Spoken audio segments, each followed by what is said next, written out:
Welcome back to the channel where we spotlight Black excellence in film and TV so you don't have to miss some great Black-led roles. Let's get into it. All right, let's get into it. You're not Black enough. Just imagine that carved into stone somewhere. Hey, just a random security check. If you could just step aside, please. Just over here. Random, huh? So just because of the color of my skin, you assume that I have drugs on me? What are you, a racist? Racist? Dude, I'm black. Please, dude. You're barely even brown. No, he didn't mean that. Compared to me, you look like Matthew Perry. Hey, who you calling Matthew Perry? Maybe right next to Bye Felicia as a self-imposed black on black insults. Only difference is people might actually still say Bye Felicia unironically, whereas this whole not black enough thing is more outdated than skinny jeans. But hey, we're back at it again because apparently some folks think Aaron Pierre isn't dark enough to play Green Lantern's John Stewart. And yes, before you ask, it has absolutely no bearing on the plot, but rather because we live in the most sensitive timeline and we have to be mad about something. Aaron's not out here trying to break a DC canon by playing Hal Jordan, so no one needs to call up Trump to deport him. Hey, take your job! Take your job! Aaron will be a great John Stewart in my opinion. The real issue is some folks' visceral need to ensure superheroes match their exact shade on a Pantone scale. Now, I'm a DC Marvel casual, but when I was a kid, John Stewart was the Green Lantern. I didn't even know about Hal Jordan until later.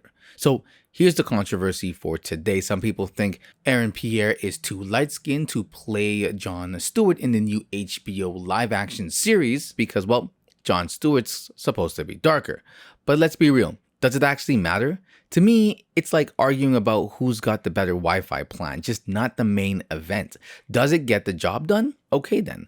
And let's be honest, Hollywood already has a roster of dark-skinned legends. Denzel Washington, Forrest Whitaker, Mahershala Ali, Anthony Mackie, Don Cheadle, Jamie Foxx, and of course, Samuel L. Don't Call Me Light-Skinned Jackson, and so many others.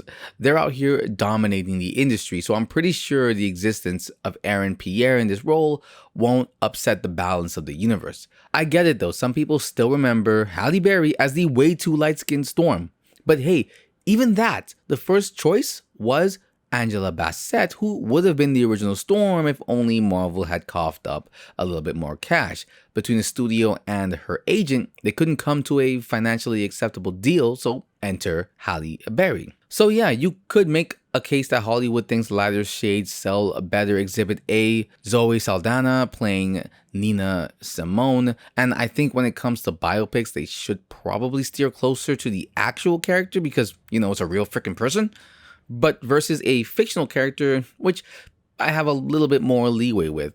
Like, if you're okay with The Little Mermaid being black, then I think you should kind of be okay with something like this. Side note, I do think The Little Mermaid being black really isn't great to me personally. It's just blackface with extra steps. You took a white mythology, white character and made her black. But truly, I'm not losing any sleep over it. And as long as the actress could play the role, sing, etc., I don't think it's that big of a deal. So the real question is, does Aaron Pierre as John Stewart really signal the beginning of the end of representation? Of course not. That is not the real question at all. In the superhero and anime world, the light skin dominance theory that people have that they sell better all the time kind of falls apart pretty fast.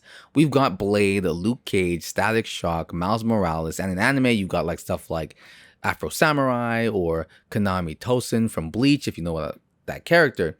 All black, all iconic, no shade spectrum needed.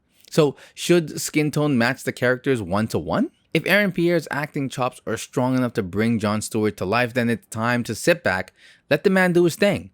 The guy was fantastic in Rebel Ridge, which I'll be making a video about later on as well. So I have zero concerns about him being able to do this role well. It's the writing that I probably am more concerned about.